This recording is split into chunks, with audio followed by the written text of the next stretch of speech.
अस्सलाम वालेकुम गाइस। तो आज की वीडियो में जो है हम पढ़ने वाले हैं कि जो हमारे जो जिन फ़ेलोज़ ने वार्ड्स 6 का भी वाइवा दिया है, तो शॉर्ट केसेस में क्या क्या उनसे करवाया गया है, क्या क्या सवाल हुए हैं, क्योंकि शॉर्ट केस का सवाल बड़ी इंपॉर्टेंट है। अब शॉर्ट केस में होगा ये, क्योंकि जो शुरू के रोल नंबर्स हैं उनका जाएगा सर आफ्ताब साहब के पास, जो हमारे HOD हैं, ठीक है। और जो एंड वाले रोल नंबर्स हैं वो जाएंगे एक्सटर्नल के पास, और फिर नंबर डबल हो जाएंगे। वो आपसे कुछ भी करवाएंगे, या तो वो 100 में से नंबर लगा रहे हैं या वो 50 में से लगा रहे हैं, फिर वो उसको डबल कर देंगे। यानी कि 50 में से अगर 30 लगा रहे हैं तो वो उसको डबल करके 60 कर देंगे, फिर वो भेजेंगे। तो वो एक ही शॉर्ट केस लेंगे, उसके हिसाब से नंबर लगा देंगे। शुरू के रोल नंबर्स वहीं इंटरनल के पास और शॉर्ट केस के लिए, और एंड वाले रोल नंबर्स एक्सटर्नल साहब के पास। लॉन्ग केस में उलट हो जाएगा कि जो शुरू के रोल नंबर्स हैं फिर वो चले जाएंगे एक्सटर्नल के पास, और एंड वाले रोल नंबर्स हैं वो इंटरनल के पास चले जाएंगे। और लॉन्ग केस में आई थिंक कम नंबर होते हैं, 70 नंबर होते हैं शायद। कंफर्म वगैरह कर लीजिएगा आप लोग। पैरोटिड ग्लैंड की एग्जामिनेशन करवाई है, तो ये तो आप PDF वगैरह से पढ़ लिया होगा आपने। पैरोटिड ग्लैंड को हमने वैसे देख लेना है। अच्छा, पैरोटिड ग्लैंड को हमने देख लेना है, उसकी स्वेलिंग वगैरह देख लेनी है कहाँ पे होती है, स्किन रेडनेस, फेशियल एसिमेट्री, ये ज़्यादा बेहतर उसमें लिखा होगा। आपने इंस्पेक्शन के पॉइंट्स आपने देख लेना, साइज, शेप वगैरह सब चीज़ें देख लेनी है। फिर आप पाल्पेशन में उसको हाथ लगाने से पहले पूछ रहे हो तो temperature, size, consistency, fluctuation. Facial nerve की एग्जामिनेशन भी आपने कर लेनी है सारी, आईब्रोज, क्लोज आइज़, टीथ वगैरह, ये वो फेशियल नर्व को चेक करने के लिए। आपने अंदर से भी देख लेना है कि ओरली जो सेकंड मोलर है उसमें स्टेंसन डक्ट खुल रही होती है। तो एक तो ये भी पूछते हैं कि हमारे पास सब मैंडिबुलर की डक्ट कहाँ खुलती है, पैरोटिड की गट डक्ट कहाँ खुलती है और कैसे वो जाती है और कहाँ से पास करती है। पूछ रहे एनाटमी के सवाल आते हैं यार, अल्लाह बचाए इनसे। ये पूछते हैं कि पैरोटिड ग्लैंड अगर बिनाइन है, मैलिग्नेंट है, कैसे हम उसको करते हैं। देखो, जो हमारे पास बिनाइन होता है ना, जो प्राइमरी स्टेज का होता है, वो बहुत आहिस्ता आहिस्ता ग्रो करता है। जो मैलिग्नेंट वाला होता है वो तेज़ तेज़ भाग रहा होता है, वो रैपिड ग्रो करता है। जो बिनाइन होता है वो हमारे पास पेनलेस होता है, दर्द नहीं करता। जो मैलिग्नेंट होता है वो ज़्यादा एडवांस स्टेज पे होता है, तो वो दर्द काज करता है, ठीक है। और हमारे पास जो बिनाइन होता है वो ज़रा स्मूथ सा होता है और मैलिग्नेंट हार्ड होता है। और हमारा जो बिनाइन होता है वो हिल रहा होता है, मैलिग्नेंट होता है वो फिक्स्ड हो चुका होता है, तो वो फिक्स्ड हो चुका होता है। फेशियल नर्व बिनाइन में इन्वॉल्व नहीं होती है और मैलिग्नेंट में इन्वॉल्व होती है। स्किन जो होती है बिनाइन में नॉर्मल होती है और उसमें अल्सरेटिव हो जाती है। सिंपल सा आपने सुनाना है सर, जो बिनाइन होगा वो एक तो स्लो ग्रो कर रहा होगा, जो मैलिग्नेंट होगा वो फास्ट रैपिड ग्रोथ हुई होगी उसकी। जो बिनाइन होगा वो हमारे पास जो है ना वो सॉफ्ट सा होगा, मैलिग्नेंट होगा वो हार्ड होगा। मैलिग्नेंट होगा फेशियल नर्व को इन्वॉल्व करेगा, बिनाइन इन्वॉल्व नहीं करेगा। और जो इसमें स्किन होगी वो ठीक होगी बिनाइन में, जो कि मैलिग्नेंट के अंदर स्किन जो होगी अडेरेंट हो जाएगी, फिक्स्ड हो जाएगी। और ये हम चीज़ें याद करनी है। फेशियल नर्व की इंजरी आपने कैसे चेक करेंगे। फेशियल नर्व की इंजरी हो गई है तो आप उसे आंखें बंद नहीं कर पाएगा, उसका माउथ किसी जगह ड्रॉप हो जाएगा, और नेज़ोलेबियल फोल्ड भी उसके लॉस हो जाएंगे। Deviation of mouth with opposite side, ठीक है, जिस जगह पे लिए ना उसे ऑपोजिट साइड पे चले जाएगी। और जो पफिंग चीज़ होती हैं वो डिफ़िकल्टी हो जाएगी, यानी कि मुंह में हवा भर लेना हो, इस तरह वो नहीं हो पाएगा। बेल्स पाल्सी को रिजम्पल कर रहा होता है। तो फेशियल इंजरी अगर हो जाएगी तो एक तो उसके माथे पे बल नहीं आएंगे, उसका जो है फेस है नेज़ोलेबियल फोल्ड ख़त्म हो जाएगा, हेल्दी साइड की तरफ यानी कि ऑपोजिट साइड की तरफ डेविएट हो जाएगा फेस। और हमारे पास जो है ना उसकी आइज़ जो है ना वो क्लोज नहीं हो पाएंगी, माउथ ड्रॉप हो जाएगा। बड़ी ये गंदी बीमारी होती है। ये जस्टिन बाइबर को भी हुई थी। जस्टिन बीबर कहें उसे, बाइबर कहें उसको, उसने ऐलान किया था अपने बहुत सारे जो है ना कॉन्सर्ट्स का, फिर बेचारे को जो है 1-2 हफ्तों बाद ये बेल्स पाल्सी होगी, फिर सारे कैंसिल करने पड़े। बहुत साल पुरानी बात है। रेडियल पल्स की एग्जामिनेशन में आपने वहीं करना है, उसकी पेपर पल्स ले लेनी है, आपको लेनी आती है अच्छी से, फिर इसको पकड़ लेना है। आर करती हैं, रेंट्स करते हैं, कौन करता है, VC करता है, वाइस चांसलर जो जिस भी यूनिवर्सिटी का होता है। तो वॉल्यूम, कैरेक्टर, और उसके बाद जो है ना उसका volume, character, condition of the वाल, बाकी रेडियो डिले वगैरह सारे डिलेस बता देना है। रेडियल नर्व की आपने एग्जामिनेशन कैसे करनी है आपने पढ़ ली होंगे ये चीज़ें। इसमें यही होता है कि आपके पास ना काम क्या करती है रेडियल नर्व, वो रिस्ट को एक्सटेंड कराती है, यानी कि पीछे की तरफ करती है, फिंगर्स को भी एक्सटेंड कराती है और एल्बो को एक्सटेंड कराती है, हर चीज़ को एक्सटेंड करा रही है। तो और सेंसरी में क्या करती है, डोर्सम ऑफ दी हैंड्स को और फर्स्ट डोर्सल वेब स्पेस को। वो आपने जो वीडियोस वगैरह देख ली होंगी वहाँ से आपने लाजमी देख लेना है। ये आपसे एग्जामिनेशन करवाएंगे। रेडियल आर्टरी के लैंडमार्क से पूछ लेते हैं। रेडियल आर्टरी जो है हमारे पास कहाँ लाइज करती है? Lateral side of breast, breast की लेटरल साइड पे होती है, ठीक है। और between tender of flexor कार्पाई radialis and radius bone. जो रेडियस बोन होती है, अल्नर बोन होती है और रेडियस बोन होती है। रेडियस बोन और जो उस पर टेंडन होता है, रेडियालिस का टेंडन होता है, जो फ्लेक्सर रेडियालिस का टेंडन होता है उसके दरमियान होती है। पालपेटेड कब होती है? Just proximal to the breast crease. जो हमारे पास कलाई की क्रीज है ना, उससे थोड़ा सा पहले पालपेटेड होती है, पालपेट करते हैं वहाँ पे हम। तो रेडियल आर्टरी के लैंडमार्क सर ये ब्रिस्ट की लेटर साइड पे होती है, ब्रिस्ट क्रीज से थोड़ा सा प्रॉक्सिमल होती है। और हमारे पास रेडियस बोन और उसके ऊपर जो रेडियालिस का टेंडन होता है, फ्लेक्सर करवाता है, जो फ्लेक्शन करवाता है, उस टेंडन के बीच में होती है। फिर रेडियल नर्व का जो लैंडमार्क्स होते हैं वो क्या होते हैं? रेडियल नर्व के जो लैंडमार्क्स होते हैं वो ये होते हैं कि रेडियल नर्व जो हमारे पास होती है, एक तो वहीं ह्यूमरस के रेडियल ग्रूव में जो पीछे से गुजर रहा होता है वहाँ पे होती है। फिर ब्रेकियालिस और हमारे पास ब्रेकोरेडियालिस मसल के दरमियान होती है। बाकी की लेटरल एपिकोंडाइल पे होती है ह्यूमरस की। एटलीस्ट आपको रेडियल ग्रूव और लेटरल एपिकोंडाइल ऑफ ह्यूमरस ये पता होना चाहिए इसके लैंडमार्क्स। बाकी दो मसल के दरमियान होते हैं जो बी से स्टार्ट होते हैं, ब्रेकियालिस और ब्रेकोरेडियालिस। रेडियल नर्व की अगर इंजरी हो जाए तो क्या हो जाएगा? व्रिस्ट ड्रॉप, यानी कि व्रिस्ट को एक्सटेंशन करते हैं तो व्रिस्ट ड्रॉप हो जाएगा। ना वो व्रिस्ट एक्सटेंड होगी, ना फिंगर एक्सटेंड होगी, ना हमारे एल्बो एक्सटेंड होगी। Loss of sensation of the dorsum of the hand, sensory loss भी हो जाएगा। ये उसको शॉर्ट करके लिखा हुआ। फिर हमारे पास ये सवाल किसी और फेलो से पूछा था, हमारे पास जो है ना मैलिग्नेंसी को कैसे जो है ना हम पता चलता है कि मैलिग्नेंसी है। वही जो ऊपर चीज़ें हमने पढ़ी हैं वही चीज़ें हैं कि हमारे पास जो है वो एक तो उसकी रैपिड ग्रोथ हो जाएगी और हमारे पास वो हार्ड स्किन हो जाएगी और स्किन फिक्स्ड हो जाएगी और वो कंसिस्टेंसी उसकी हार्ड हो जाएगी। और रैपिड ग्रोथ है और रैपिड साइड है, हार्ड कंसिस्टेंसी है, इरेगुलर सरफेस है, फिक्स्ड स्किन हो जाएगी। बाकी अल्सरेशन हो सकती है और मोबिलिटी लॉस हो जाएगी, क्योंकि जो बिनाइन होते हैं वो मोबाइल होते हैं और ये इनकी मोबिलिटी लॉस हो जाएगी।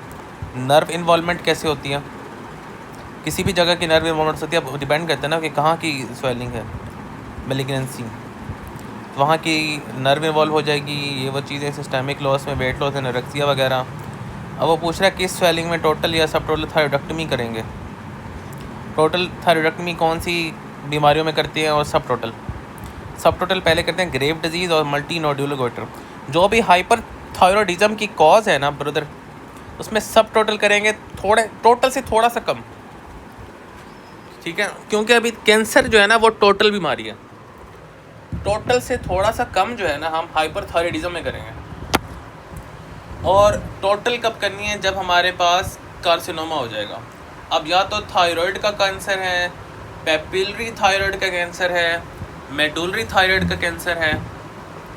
ये 3 कैंसर आपने याद कर लेना है। जब हमारे पास सर ये बहुत इंपॉर्टेंट सवाल है, ये किसी ना किसी से काफ़ी सारे बच्चों से पूछेंगे कि जब कैंसर होगा तो आपने टोटली निकाल देना, या तो वो टोटल थायराइड कैंसर है या पेपिलरी थायराइड कैंसर है या मेडुलरी थायराइड कैंसर। ये 3 कैंसर बहुत इंपॉर्टेंट होते हैं। अगर हाइपरथायराइडिज्म है तो आपने सब टोटल यानी कि छोटा से थोड़ा सा कम आपने निकाल देना। ग्रेव डिजीज़ है या मल्टी नोड्यूलर गोइटर है। अब nerve which can be involve thyroid surgery में जो है वो रिकरेंट लेरिंजियल नर्व हो जाएगी। बेटा उसकी वजह से क्या होगा सर? होर्सनेस हो जाएगी, आवाज़ जो है पतली हो जाएगी, कमज़ोर हो जाएगी, और बायलेटरल इंजरी होगी तो एयरवे ऑब्स्ट्रक्ट भी हो सकती है। उसके अलावा बेटा कौन सी नर्व इंजरी हो सकती है सर? सुपीरियर लेरिंजियल नर्व की एक्सटर्नल ब्रांच और सुपीरियर लेरिंजियल नर्व भी इन्वॉल्व हो सकती है। वो अगर जाएगी तो हमारे पास जो प्रोफेशनल सिंगर्स होते हैं, प्रोफेशनल वोकल यूज़र्स होते हैं, जो वॉइस को यूज़ करते हैं प्रोफेशनली, और वो सिंगर के अलावा भी हो सकते हैं, उनको टीचिंग वाले भी तो होते हैं, तो उनकी जो हाई पिच्ड वॉइस है वो ख़त्म हो जाएगी, क्योंकि ये टोन जो होती है उसकी वोकल टोन होती है, वोकल कॉर्ड्स की जो टोन होती है, टेंशन जो होती है उसको ख़त्म कर देता है। तो ये बड़े इंपॉर्टेंट सवाल पूछे हैं सर ने कि सुपीरियर लेरिंजियल नर्व जाएगी तो वहीं जो वोकल वोकल कॉर्ड्स की जो टोन है, यानी कि जो प्रोफेशनली वोकल यूज़र्स हैं उनकी जो पिच है वो ख़त्म हो जाएगी, और हमारे पास जो है ना वॉइस फटीग वगैरह हो जाएगी, और रिकरेंट लैरिंजियल नर्व जाएगी। तो भाई हॉर्सनेस, डिस्फेजिया, ये वो चीज़ें आपने बता देनी है, आपने पहले पढ़ी हुई हैं। ओके, थायराइड की एग्जामिनेशन है, इंस्पेक्शन है, पाल्पेशन है, ये सारे मेथड देख लेना है। कभी सर देख रहते हैं, कभी सर नहीं देखते इसको गौर से कि क्या कर रहे हो। सर का मेन इंटरनल से आपका मेन जो फोकस होता है ना वो ये होता है कि आप सुनाओगे क्या। लोकेशन बतानी है पैरोटिड है, सब मैंडिबुलर ग्लैंड्स की। सब सर पैरोटिड ग्लैंड सारे सानू सर तुहानू नज़र नहीं आ रहे सामने, एक कन के आगे और थोड़ा सा बिलो नीचे, between the mandible and the sternocleidomastoid है। मैंडिबल और स्टर्नोक्लिडोमास्टॉइड के बीच में, ये कब से जाने लग गया। सब मैंडिबुलर ग्लैंड कहाँ पे होता है? सब मैंडिबुलर का मतलब ही है कि मैंडिबल के नीचे, मैंडिबल नीचे वाला जो हमारे पास जबड़ा है उसके नीचे सब मैंडिबुलर ट्रायंगल में होता है। और ये ट्रायंगल्स भी बड़े पूछते हैं, एंटीरियर ट्रायंगल, पोस्टीरियर ट्रायंगल, ये भी पढ़ता जाएगा। फेशियल नर्व की जो होती है हमारे पास, ये बड़ा अच्छा निमोनिक बनाया हुआ है, टू ज़ंज़ीबार में मोटर कार। कि आपने ज़ंज़ीबार जो हमारे पास, हम बैच FLA तो अच्छी तरह से जानते हैं। ज़ंज़ीबार में हमारी फर्स्ट जो है ना बैच पार्टी हुई थी, तो वहाँ पे जो हम गए थे तो हम अक्सर मोटर कार से गए थे या किसी भी सवारी से गए थे, कैब से या किसी भी चीज़ से। तो to Zanzibar by motor car, to Zanzibar by motor car, temporalis, zygomatic, buccal, mandibular, marginal mandibular है और सर्वाइकल है। टू ज़ंज़ीबार की तरफ गए बाय मोटर कार। हमारी फर्स्ट बैच पार्टी में to Zanzibar by motor car. फिर थायराइड की इंपॉर्टेंट वाइवा क्वेश्चन वगैरह क्या थे कि why does thyroid swelling move on swelling. Thyroid की स्वेलिंग क्यों, थायराइड की जो हमारे पास होती है स्वेलिंग, वो जब स्वेलो करते हैं उसमें क्यों मूव करती है? क्योंकि वो प्री ट्रेकियल फेशिया के साथ अटैच होती है और लैरिंक्स के साथ, because sir it is adherent to the trachea by the pre tracheal fascia. Very good, I am impressed यार, तुम्हें इतना आता है, wow. Which nerve may be injured in thyroid surgery? Sir recurrent laryngeal nerve involve होगी तो hoarseness और voice weak हो जाएगी, और external branch of the superior laryngeal nerve involve होगी तो सर हमारे पास वो टोन ख़त्म हो जाएगी और फटीग वॉइस हो जाएगी। तो इस तरह की बात थी। बाकी which lymph node drain the thyroid? Deep cervical lymph node. एक तो सर्वाइकल नोड सारे करने, अभी आएगा आगे सवाल भी आएगा इंशाल्लाह।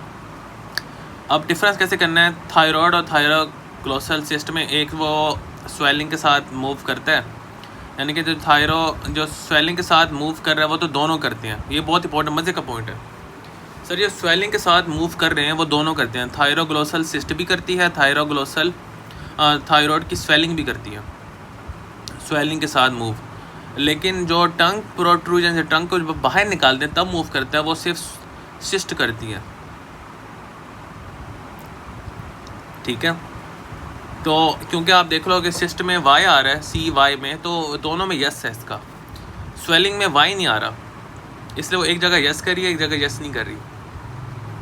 जो ज़बान बाहर निकालने से भी करे वो हमारे पास सिस्ट हो जाएगी।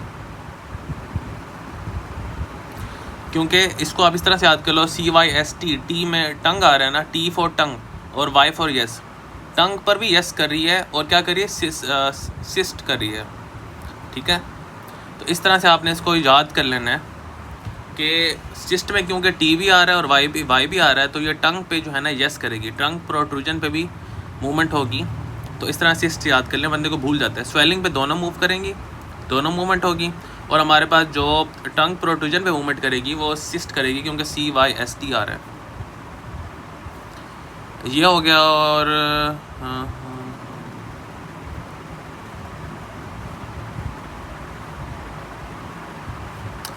ठीक है, फिर हमारे पास हैं कि हमने जो फेशियल नर्व की एग्जामिनेशन है वो कैसे करनी है। वैसे तो हर फेशियल नर्व की एग्जामिनेशन आपको आती है, लेकिन अगर ब्रांच की अलग अलग करें तो जो हमारे पास टू ज़ंज़ीबार होता है, टू टेम्पोरालिस होते हैं, वो आईब्रोज को रेस्ट करती हैं या वो, ठीक है, इस तरह से। और ज़ाइगोमेटिक जो है वो आइज़ क्लोज करती हैं टाइटली। बक्कल जो होती है वो हम उसे टीथ या स्माइल कर कहते हैं, और बक्कल को हम चीक्स में हवा भरने का कहते हैं। मुंह में हवा भर लेता है वो। और मार्जिनल मैंडिबुलर जो ब्रांच होती है वो डिप्रेस करती है लोअर लिप को, और फिर सर्वाइकल भी होती है। अगर फेशियल नर्व इंजरी हो जाएगी तो सर एक तो जो है ना जो हेड की फ्रॉनिंग होती है, बल आना, वो नहीं बल नहीं बनेंगे, आइज़ क्लोज नहीं होंगी, नेज़ोलेबियल फोल्ड जो है वो एब्सेंट हो जाएगा, और माउथ जो है वो हमारे पास जो डेविएट हो जाएगा ऑपोजिट साइड की तरफ, और यही चीज़ें हो जाएंगी। Mouth deviation, ability to close eyes, facial asymmetry हो जाएगी। ये बहुत important, facial asymmetry. Branches to Zanzibar by motor car. Interior triangle of neck क्या होती है और इसकी बाउंड्रीज़ क्या होती हैं इंटीरियर ट्राइंगल की। इसके सामने की तरफ क्या होता है हमारे पास ना, मिड लाइन होती है नेक की। पीछे की तरफ क्या होता है हमारे पास, स्टेनोक्लिडोमास्टाइड का बॉर्डर होता है। सुपीरियर क्या होता है हमारे पास, मैंडिबुलर होता है। यहाँ पे जो कॉमन स्वेलिंग होती है वहीं थायरोग्लोसल डक्ट सिस्ट, सिस्ट आ गई जो हमारे पास टंग की प्रोट्रूजन पे मूव करती है। गोइटर आ गया, ये दो तो आपने बता देनी है, थायराइड का गोइटर और थायरोग्लोसल डक्ट सिस्ट। उम्मीद है कि आपको ये समझ आ गया हो कि ये कैसे जो है ना बनी है। इसको अगर नहीं आया तो एक बार हम इधर से देख लेते हैं, इधर ड्रॉ करके देख लेते हैं कैसे होगा हमारे पास। कि ये मिड लाइन है, ये हमारे पास जो है ना स्टेनोक्लिडोमास्टाइड आ रहा है, शायद इस तरह होता है या पता नहीं इस तरह होता है, भूल गया मुझे। इसको इस तरह ही रखें आप। ये मिड लाइन आ गई, ये ऊपर से हमारे पास वहीं जो मैंडिबल जो बन रहा है। तो हमारे पास इस साइड पे हमारे पास जो है ना इंटीरियर बॉर्डर आ रहा है उसका स्टेनोक्लिडोमास्टाइड का। ये मिड लाइन हो गई, ये मैंडिबल होगा ऊपर की तरफ। तो ये हमारे पास इंटीरियर ट्राइंगल होगी। इसके अंदर ही थायरोग्लोसिस्ट बनती है और थायराइड का गोइटर भी इसके अंदर आता है। तो इस तरह से हमने इसे याद किया हुआ है, ठीक है। हमारे पास इंटीरियर ट्राइंगल में यही होगी कि हमारे पास सामने की तरफ मिड लाइन होती है नेक की, पीछे की तरफ स्टेनोक्लिडोमास्टाइड का इंटीरियर बॉर्डर होता है, और ऊपर सुपीरियर की तरफ जो है ना वो मैंडिबल का वो होता है। बाकी इसमें जो है ना थायराइड का गोइटर और थायरोग्लोसल डक्ट सिस्ट होती है। पोस्टीरियर ट्राइंगल ऑफ नेक जो होती है उसका क्या सीन होता है, उसकी बाउंड्रीज जो है किस तरह से बन रही होती हैं। उसके सामने की तरफ इंटीरियर की तरफ पोस्टीरियर ट्राइंगल होता है स्टेनोक्लिडोमास्टाइड का, और पीछे वाली साइड पे ट्रेपीजियस मसल होता है। नीचे की तरफ क्लेविकल होती है, ठीक है। फिर सर कहते हैं कि बेटा मुझे ना पेशेंट पे बताओ किधर है। आपने मेनली स्टेनोक्लिडोमास्टाइड को देख लेना है, उसके आगे की तरफ और मिड लाइन पे आपने बताना है कि सर ये इंटीरियर ट्राइंगल है। ये देखो अब इस साइड पे होगी हमारे पास जो है ना नीचे क्लेविकल होती है, क्लेविकल ये स्टेनोक्लिडोमास्टाइड है। मैं इसको वो कर देता हूँ आप लोगों के लिए, स्टेनोक्लिडोमास्टाइड है, ये क्लेविकल होगी, स्टेनोक्लिडोमास्टाइड हो गया, और पीछे की तरफ ट्रेपीजियस का मसल होगा। तो ये पोस्टीरियर ट्राइंगल बन जाएगी। यहाँ पे सिस्टिक हाइग्रोमा वगैरह और ये वो चीज़ें बनेंगी। ब्रैकियल सिस्ट बनती है क्या, इधर देखते हैं। हमारे पास जो है ना सर ये स्टेनोक्लिडोमास्टाइड से आगे इंटीरियर ट्राइंगल, इससे पीछे पोस्टीरियर ट्राइंगल। पोस्टीरियर ट्राइंगल की बाउंड्री वहीं क्लेविकल, ट्रेपीजियस मसल।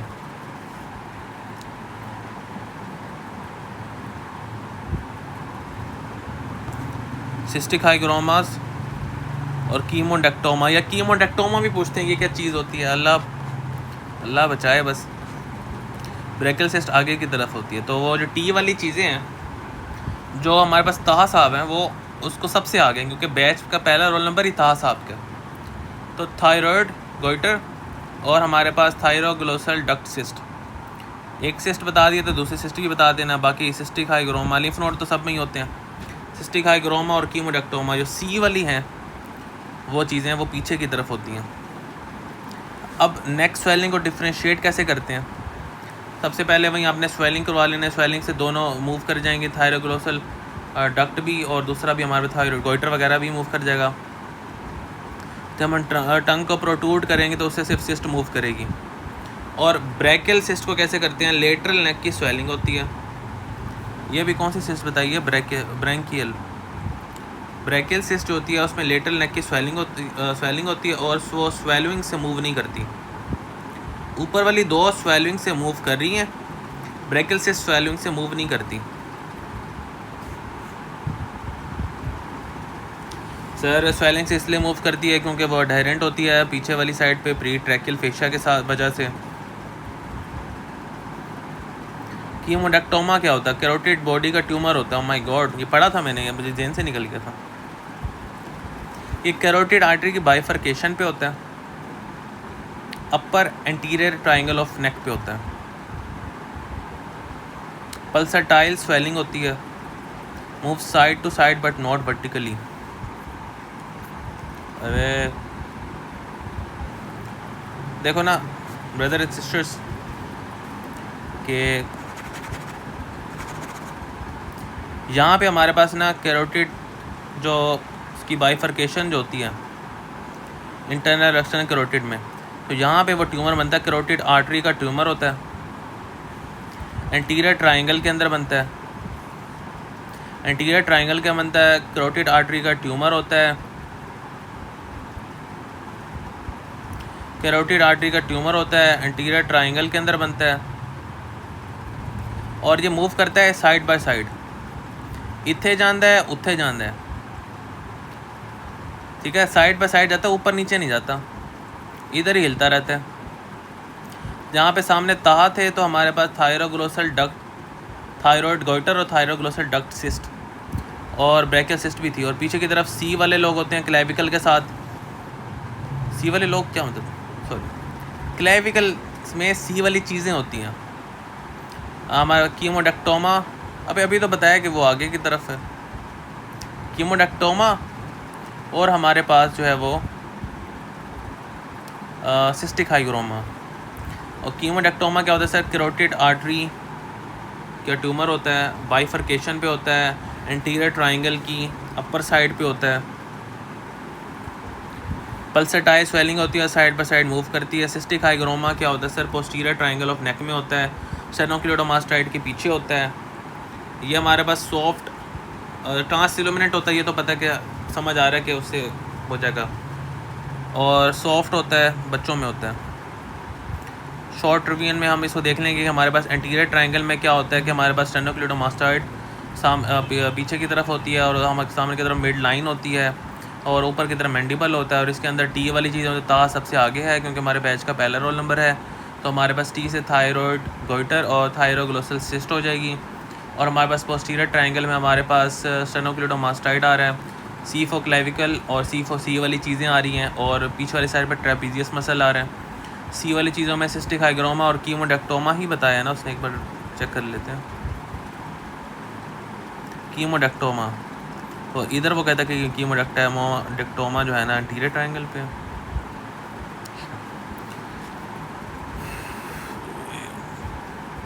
फिर हमारे पास एग्जामिनेशन आती है left lower limb for chronic Venus insufficiency. उसे खड़ा करवा देना है, उसे एक्सपोज करवाना है, इंस्पेक्शन करनी है, सब चीज़ें चेक कर लेनी है। बस अल्लाह ही कराएगा ये चीज़ें भाई, ये तो पता नहीं। वीनस अल्सर की क्या डीडीज़ होती हैं? Arterial ulcer, neuropathic ulcer, diabetic ulcer.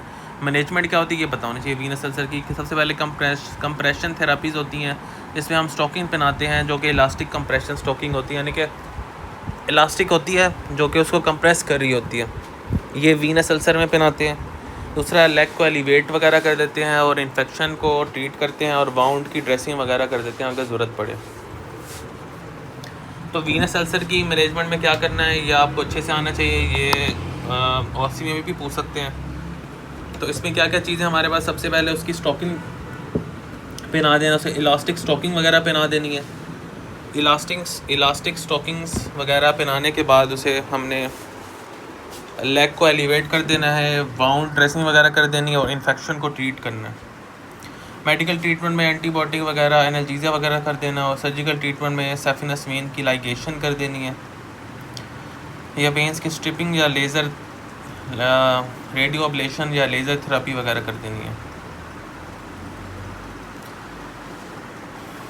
तो सर क्योंकि हम सर सर्जरी में है, सर्जरी का वाइवा दे रहे हैं, तो सर्जिकल मैनेजमेंट तो है, आप मुझसे वही सुनना चाहते हैं, लेकिन मैं आपको सुनाऊंगा कि वो सैफिनस वेन को लाइगेट कर दो, ठीक है, क्योंकि वही इसी वजह से जो रुकावट हुई हुई है, पीछे हुआ हुआ है। और या फिर हमारे पास जो है ना वो लेज़र थेरापी करते हैं। 2 चीज़ें तो सर बता दी हैं, सब सफिशेंट है सर। और सर मेडिकल ट्रीटमेंट में यही है कि हम उसको स्टॉकिंग्स पहनाएंगे इलास्टिक वाली, और एनाल्जेसिया एंटीबायोटिक वगैरह दे देंगे, उसको ट्रीटमेंट कर देंगे। फिर इसमें इन्होंने इनसे पूछा हुआ है कि पालपेट करना है सर्वाइकल लिम्फ नोड्स को नेम बताने हैं, ग्रुप्स के नेम बताने हैं पालपेट करते हुए, और जो जो काम करना है सर को बताते रहना। सर अब मैं सब मेंटल नोड्स को पालपेट कर रहा हूँ, अब मैं सब मेंटिबुलर को पालपेट कर रहा हूँ, ओके प्रियो ये सर को बताना है। सर कहते हैं मुझे बताओ सब मेंटल सबसे पहले, सब मेंटिबुलर उसके पीछे आके pre auricular, post auricular, occipital पांचवा, फिर anterior cervical, posterior cervical, deep cervical, supra clavicular. Sir कहते हैं सुप्रा क्लेविकुलर कहाँ हमारे पास आता है, ये नहीं पता मुझे कहाँ आता है वो, सुप्रा क्लेविकल के ऊपर ही होगा, कहीं होगा। फिर size, consistency, tenderness, mobility, matting वगैरह बता देनी है। तो size not palpable, consistency not palpable है तो कैसे पता, tenderness not tender, mobility full mobile sir, matting not mat. How to palpate supraclavicular lymph node, यहाँ पे आ गया।